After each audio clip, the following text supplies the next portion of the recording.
Salut tout le monde. Salut, j'espère que vous allez bien, hein. C'est juste un petit direct là, vite fait. Vous savez, la situation du Cameroun de plus en plus inquiète tout le monde. Oui, la situation inquiète tout le monde. On se pose beaucoup de questions. Moi, je fais cette sortie juste pour une mise en garde aux autorités françaises. La France, lorsqu'il y a dévolution de pouvoir dans un pays, surtout en Afrique francophone, la France ne veut pas perdre l'œil, elle ne veut pas perdre la main lorsque ça va se passer. En fait, je suis un peu surpris que depuis ce matin, deux médias, je vais taire le nom, pas pour ne pas faire plus de publicité à ces médias-là, en ligne, pondent un communiqué comme quoi ils ont été contactés, soi-disant que le président Paul Biya devait rencontrer Emmanuel Macron le 17 août à Paris. Je tiens à vous rappeler jusqu'à l'heure actuelle, aucune information filtre en ce sens-là. Il n'y a aucune rencontre prévue le 17 août à Paris entre Macron et Paul Biya. Mais cette information vient dans le but de dissuader les uns et les autres, ceux qui savent exactement ce qui se passe actuellement sur des décisions qui sont en train d'entreprendre sur le plan international, sur le cas du Cameroun. On veut nous faire croire, peuple camerounais, saisissez ceci, on veut nous faire croire que Paul Biya est encore apte et est aux affaires, qu'il contrôle les manettes de la République. Oh, c'est très faux. J'insiste et je persiste. Et je prends sur moi, parce qu'il en va de ma crédibilité. Ce monsieur est actuellement, on vous cache l'information, mais les dernières informations que nous avions eues, c'est que après l'opération qu'il a subie, ça a été très difficile pour lui de tenir.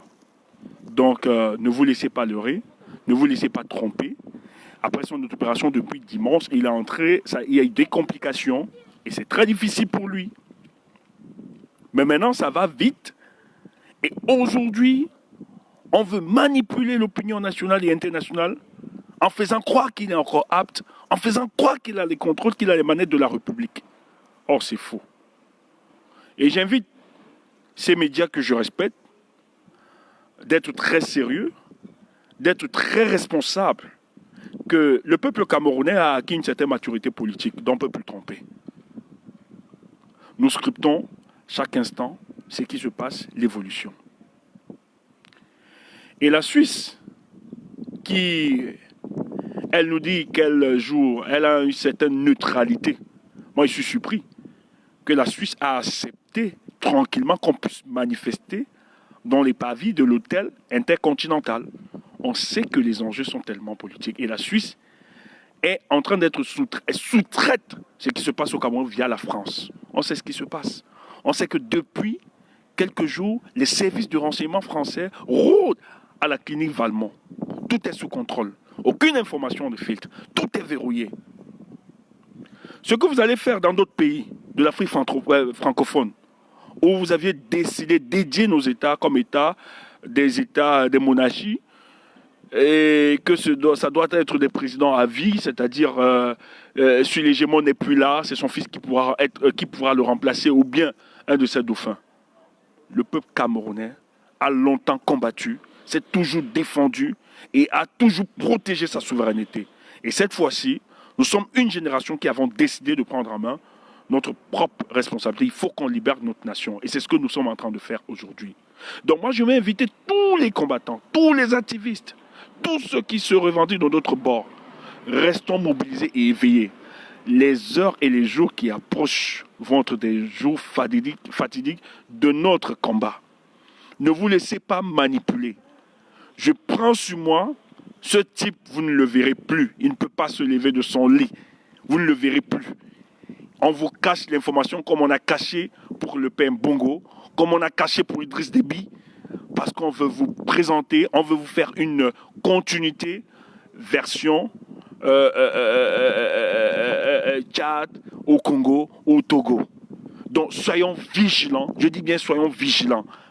Et tous les médias qui vont se prêter à ce jeu, tous les pays qui vont se prêter à ce jeu, le peuple camerounais vous observe. Et nous retiendrons que dans l'histoire, il y a des pays, il y a des politiciens qui ont été dans cette conspiration du silence pour détruire l'avenir du peuple camerounais.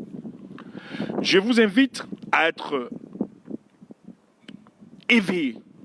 Je vous invite à suivre effectivement ce qui se passe pour le cas du Cameroun.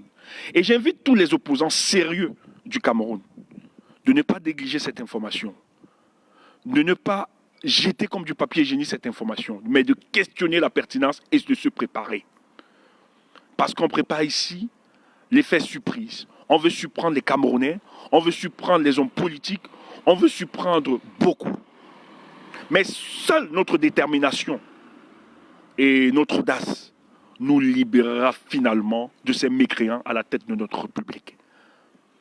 Nous n'allons pas combattre pour que, après M. Biya, ce soit Biya. Nous combattons pour que le peuple camerounais décide finalement de celui qui doit conduire ce grand peuple à sa destinée.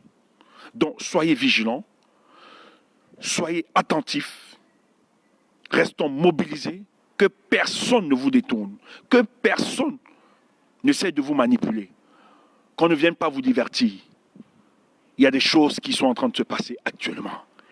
Il y a une préparation qui se passe actuellement. On veut même égorger le cours de la Constitution pour faire une certaine continuité sans le peuple camerounais. Nous attendons, on va être prudents, parce qu'actuellement, ils vont verrouiller toute information à l'heure où je vous parle. Mais nous travaillons pour vous donner finalement cette information le moment venu. S'il tarde à l'annoncer au peuple camerounais, nous serons donc dans l'obligation de le dire avec plus de détails. Donc, vous avez donc la responsabilité d'informer le peuple camerounais. M. Biya n'est pas un dieu. M. Biya n'est pas éternel. C'est un humain comme tout le monde. Et un jour, comme nous aussi, nous serons appelés à quitter ce monde. Donc, si le moment est arrivé, s'il travaille sur une situation compliquée, c'est un humain, ce n'est pas la faiblesse, ce n'est pas l'hécatombe après son départ. Mais, puisqu'il est parfait, le président de la République du Cameroun, c'est lui qui conduit ce pays. Les Camerounais, donc, ont le droit de savoir ce qui ne va pas et ce qui ne marche pas. Donc, cessez de faire des réunions secrètes. Cessez de dissuader le peuple camerounais et dites-leur la vérité. On n'a pas besoin qu'elle vienne de nous. Mais s'il vous plaît, dites la vérité au peuple camerounais. Cher peuple, soyons mobilisés, soyons éveillés. J'appelle à la vigilance de l'opposition camerounaise. J'appelle à la vigilance de la société civile. J'appelle à la vigilance de la diaspora.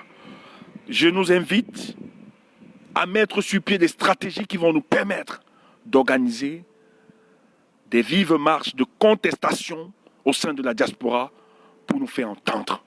Parce que finalement, c'est notre seule démarche et c'est notre seul moyen de pouvoir atteindre l'objectif. Portez-vous bien et nous reviendrons le moment propice. On garde le silence, on reste tranquille, on n'a rien dit, on n'a pas encore parlé, mais on observe. Portez-vous bien, ce combat, notre peuple, vous serez libre, nous serons libres. Bientôt nous allons jubiler ensemble. Bonne soirée.